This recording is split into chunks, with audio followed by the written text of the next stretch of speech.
তার দলের ক্যাবিনেটের মিনিস্টাররা ওয়াকফ প্রপার্টি লুট করছে, ওয়াকফ প্রপার্টি চোর তৃণমূলের এমপি এমএলএ অনেক আছে। মুখ্যমন্ত্রী বলেছিল এ বাংলায় ওয়াকফ বোর্ড বা ওয়াকফ সম্পত্তি রেজিস্ট্রেশনের আমি বিরোধিতা করব।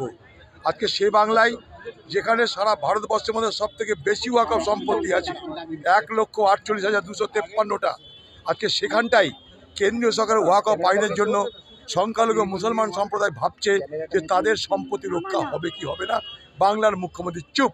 যখন এসআইআর এর আবহে সারা রাজ্যের মানুষ যখন আতঙ্কের মধ্যে আছে, ভয়ের মধ্যে আছে, তখন চুপি সারে এটা সংখ্যালঘু মানুষের গণতান্ত্রিক অধিকারকে চুরি করার পরিকল্পনা করেছে মমতা বন্দ্যোপাধ্যায়। মুখ্যমন্ত্রী মমতা বন্দ্যোপাধ্যায় বলেছিলেন ওয়াকফ নিয়ে এই বাংলায় আন্দোলন করা যাবে, জানলে দিল্লিতে যান, আমি এই বাংলায় ওয়াকফের আইন তাতে ইমপ্লিমেন্ট করতে দেবো না। আজকে বাংলার মুখ্যমন্ত্রী মমতা বন্দ্যোপাধ্যায় চুপি চুপি ওয়াকফ আইন মেনে নিল।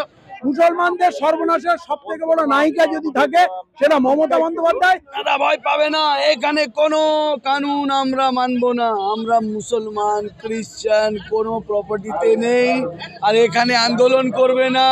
ওয়াকফ নিয়ে করতে গেলে দিল্লি কত বড় বড় কথা হঠাৎ। এবং মুসলমানদের সব থেকে বড় ক্ষতি, আজকের দিনে এই আইন পশ্চিমবাংলায় লাগু হবে না বলে আশ্বস্ত করে আজকে তিনি নিজেই মেনে নিলেন। তিনি হিজাব পরে, বোরখা পরে ধর্মতলায় রেড রোডে তিনি নামাজ পড়েন, দোয়া আদায় করেন, ইনশাআল্লাহ সুবহানাল্লাহ বলেন।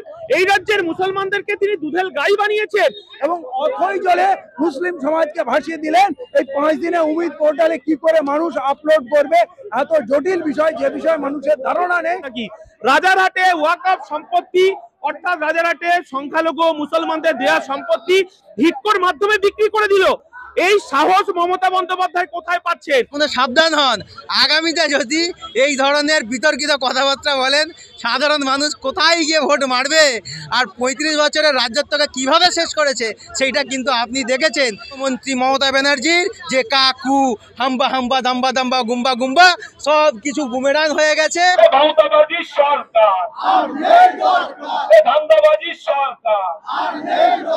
Eastern India's #1 boarding school, Himalayan International Residential School, Siliguri. Separate AC hostel for boys and girls. 126-acre lush green campus. World-class sporting facilities. Admission open for session 2026-27. Hurry up. Limited seats. ইতিমধ্যে রাজ্যে লাগু হয়ে গিয়েছে ওয়াকফ সংশোধনী আইন। মমতা বন্দ্যোপাধ্যায় সরকার বারে বারে বিরোধিতা করা সত্ত্বেও কিন্তু লাগু করে দিয়েছে এই আইন। এবং এই উম্মিদ পোর্টালে যে সমস্ত ওয়াকফ সম্পত্তি নথিভুক্তিকরণের যে সময়সীমা বেঁধে দেওয়া হয়েছে, সেই সময়সীমা বেঁধে দেওয়া আর মাত্র কয়েকদিন বাকি। এবং উম্মিদ পোর্টালে যে সমস্ত সম্পত্তি আপলোডের যে সময়সীমা, সেই সময়সীমা বাড়ানোর দাবি এবং পাশাপাশি সরলীকরণের দাবিতে, এই যে উম্মিদ পোর্টালের সরলীকরণের দাবিতেই কিন্তু আজ কনস্টিটিউশন প্রোটেকশন ফোরাম, বিভিন্ন রাজনৈতিক দল যেমন রয়েছে, অরাজনৈতিক সংগঠন, গণসংগঠন, তারাও কিন্তু এই মুহূর্তে মিছিল করছে। একেবারে স্টেটমেন্ট হাউসের সামনে থেকে ওয়াকফ বোর্ড পর্যন্ত তারা এই মিছিল করে যাবে এবং ওয়াকফ বোর্ডে কিন্তু তারা করবে, একটি ডেপুটেশন জমা দেবে। আমরা কথা বলবো। আচ্ছা, আপনাদের মিছিল কি কারণে আজকে ওয়াকফ ডেপুটেশন আছে উমিদ পোর্টালের সরলীকরণের জন্য এবং সময় বৃদ্ধি, 1 বছরের সময় দিতে হবে। এই তড়িঘড়িতে এত জটিল প্রক্রিয়া, যা মানুষকে সচেতন করা হয়নি, ট্রেনিং দেওয়া হয়নি। ব্লক ভিত্তিক ওয়াকফ বোর্ডকে ট্রেনিং দিয়ে মানুষকে সচেতন করতে হবে এবং এই উমিদ পোর্টালে দাখিলার পুরো দায়িত্ব ওয়াকফ বোর্ডকে নিতে হবে, কারণ ওয়াকফ বোর্ডের কাছে পুরো তথ্য আছে। তার তত্ত্বাবধানে এই আপলোডের কাজটা করতে হবে। সাধারণ মানুষ এত জটিলতা বুঝে না। মমতা বন্দ্যোপাধ্যায় তো বলেছিলেন যে এই রাজ্যে ওয়াকফ আইন লাগু। মুসলমানদের সর্বনাশের সব থেকে বড় নায়িকা যদি থাকে সেটা মমতা বন্দ্যোপাধ্যায়। তিনি আরেকবার প্রমাণ করলেন তিনি মিথ্যাচারে বিশ্বাসী এবং মুসলমানদের সব থেকে বড় ক্ষতি, আজকের দিনে এই আইন পশ্চিমবাংলায় লাগু হবে না বলে আশ্বস্ত করে আজকে তিনি নিজেই মেনে নিলেন এবং অথই জলে মুসলিম সমাজকে ভাসিয়ে দিলেন। এই 5 দিনে উমিদ পোর্টালে কি করে মানুষ আপলোড করবে, এত জটিল বিষয়, যে বিষয়ে মানুষের ধারণা নেই।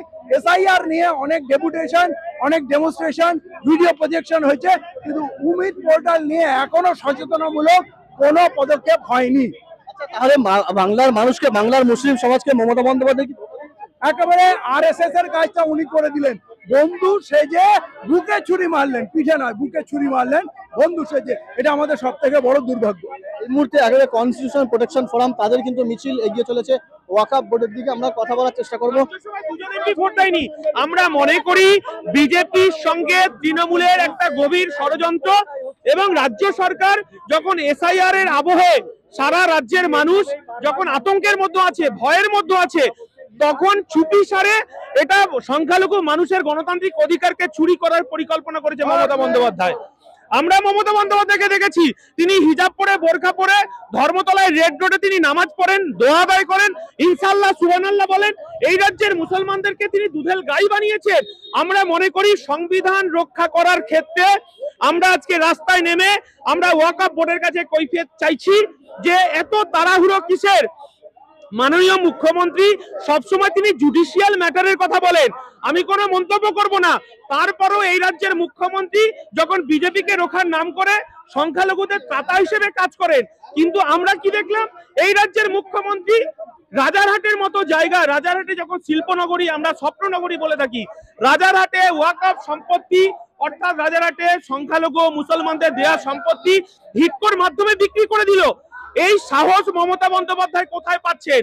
কারণ আমরা জানি এই রাজ্যে আরএসএস যেমন তৃণমূলের নেতা শুভেন্দু অধিকারীকে মার্কেটে ছেড়ে রেখে দিয়েছেন, ঠিক তেমনি এই বাইনারি পলিটিক্সের মধ্য দিয়ে সংখ্যালঘু মানুষের তার গণতান্ত্রিক অধিকার কেড়ে নেওয়ার যে পরিকল্পনা, কেড়ে নেওয়ার যে ষড়যন্ত্র, সেই ষড়যন্ত্রের বিরুদ্ধে আমরা ধর্মনিরপেক্ষতা বজায় রাখার স্বার্থে, সংবিধানকে রক্ষা করার স্বার্থে আজকে আমরা জাতি ধর্ম নির্বিশেষে আমরা রাস্তায় আছি। কারণ যে কোনো মূল্যে আমাদের সংবিধানকে রক্ষা করতেই হবে।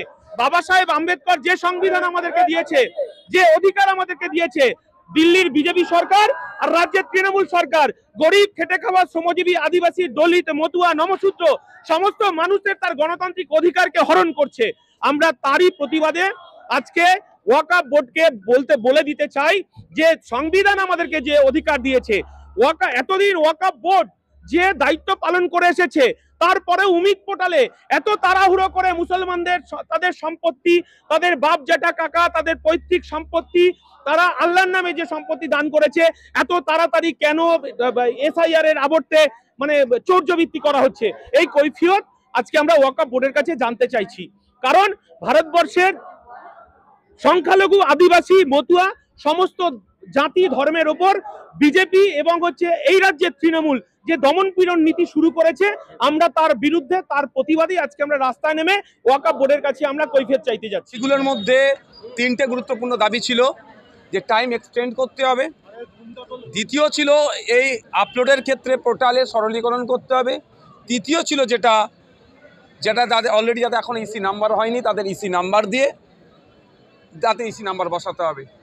এবং সাথে সাথে আমরা আর বেশ কিছু কথা বলেছি, যেটা হচ্ছে যেটা ডাইরেক্ট ম্যানেজমেন্টে 88টা প্রপার্টি আছে 8000-এর মধ্যে, সেটার ক্ষেত্রে অনেক দুর্নীতি হচ্ছে, বা ওয়াকফে আওলাদ এই প্রপার্টি অনেক দুর্নীতি হচ্ছে, এবং ওয়াকফে লিল্লা যেটা মোতোয়াল্লি দ্বারা পরিচালিত সেগুলো দুর্নীতি হচ্ছে। এগুলো আপনাদেরকে নজর রাখতে হবে। যিনি চেয়ারম্যান স্যার ছিলেন, সিইও স্যার ছিলেন, তিনি আমাদেরকে জানিয়েছেন এই বিষয়টা আমরা তদারকি করছি। যদি এই ধরনের কোনো ঘটনা থাকে আমাদের নজরে আসে, আমরা জানালে তৎক্ষণিক ব্যবস্থা করব। বারাইপুরের একটি সম্পত্তি ডবল ইসি নাম্বার হয়েছে, একজন ফেক পেপারপত্র দিয়ে, জালি পেপারপত্র দিয়ে করেছে, সেই বিষয়টা আমরা স্পেসিফিক বলেছি।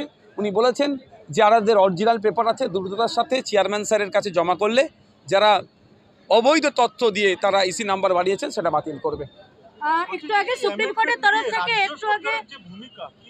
রাজ্য সরকার পশ্চিমবাংলার সংখ্যালঘু সমাজের মানুষের সাথে দ্বিচারিতা করেছে, বেইমানি করেছে, বিশ্বাসঘাতকতা করেছে, প্রতারণা করেছে। যদি আজকে রাজ্য সরকার এই আইনটা মেনেই নেয়, তাহলে কেন আগের প্রায় মাস চারেক আগে কেন বলেছিল পশ্চিমবাংলায় ওয়াকফ সংশোধনী আইন লাগু হতে দেব না? আমরা জানি তামিলনাড়ুতে যতক্ষণ না পর্যন্ত সুপ্রিম কোর্টের ফাইনাল হিয়ারিং হচ্ছে, অর্থাৎ ফাইনাল জাজমেন্ট আসছে, ততক্ষণ পর্যন্ত তামিলনাড়ু সরকার বলে দিয়েছে আমরা এই আইনকে তামিলনাড়ুতে লাগু হতে দেব না। আমাদের পশ্চিমবাংলার সরকার জোর গলায় ওটা বলতে পারলো না কেন? কিন্তু ওটা অফিসিয়ালি বললো না, কিন্তু মিডিয়ার সামনে বা পশ্চিমবাংলার সাদাসিধে সরল মুসলমানদেরকে বোকা বানানোর জন্য, মোতোয়াল্লিগুলোকে ফেতনায় ফেলার জন্য, আতঙ্কে ফেলার জন্য তিনি তখন বলেছিলেন যে পশ্চিমবাংলায় এগুলো লাগু হতে দেবে না। এই দ্বিচারিতার জবাব পশ্চিমবাংলার মানুষজন দেবে। তারা আজ থেকে প্রায় 5.5 মাস আগে এই পোর্টাল লঞ্চ হয়েছে, 5.5 মাস আগে Kiren Rijiju central minister of minority affairs minister, যিনি তিনি এগারো সার্কুলার পাঠিয়ে দেওয়ার পরেও আপনারা শুধু এই কাগজে সার্কুলার আসার পর আপনারা চুপ করে বসেছিলেন কেন? এটা মমতা ব্যানার্জিকে প্রশ্ন করা দরকার। আর মমতা ব্যানার্জি পশ্চিমবাংলার ওয়াকফ প্রপার্টিগুলোকে যে দখল করার চেষ্টা করছে কেন্দ্র সরকার, তার সাথ দিচ্ছে এই মমতা ব্যানার্জি। কারণ সরকার যে প্রপার্টিগুলো এনক্রোচ করে রেখেছে সেটাও এই সুযোগে তারাও কেড়ে নেবার চেষ্টা করছে। যে এনক্রোচ প্রপার্টি গভর্নমেন্ট করে রেখেছে সেগুলোর জন্য আইনি লড়াই চলছে, যাতে না হয় সেগুলো নিয়ে এইগুলোকে তারা এই জন্য হচপচ করার চেষ্টা করছে। আমি অন ক্যামেরা বলছি, মমতা ব্যানার্জির সরকার কেন 5.5 মাস বলেনি? তার দলের ক্যাবিনেটের মিনিস্টাররা ওয়াকফ প্রপার্টি লুট করছে, ওয়াকফ প্রপার্টি চোর। তৃণমূলের এমপি এমএলএ অনেক আছে, অনেক বুথের মেম্বার আছে, তৃণমূলের নেতারা আছে ওয়াকফ প্রপার্টি যারা চুরি করে খাচ্ছে। সেই জন্য হয়তো তারা তড়িঘড়ি না বলে শর্ট পিরিয়ড দিয়েছে, সাপও মূল্য লাকিয়ে ভাঙবেন এই জন্য।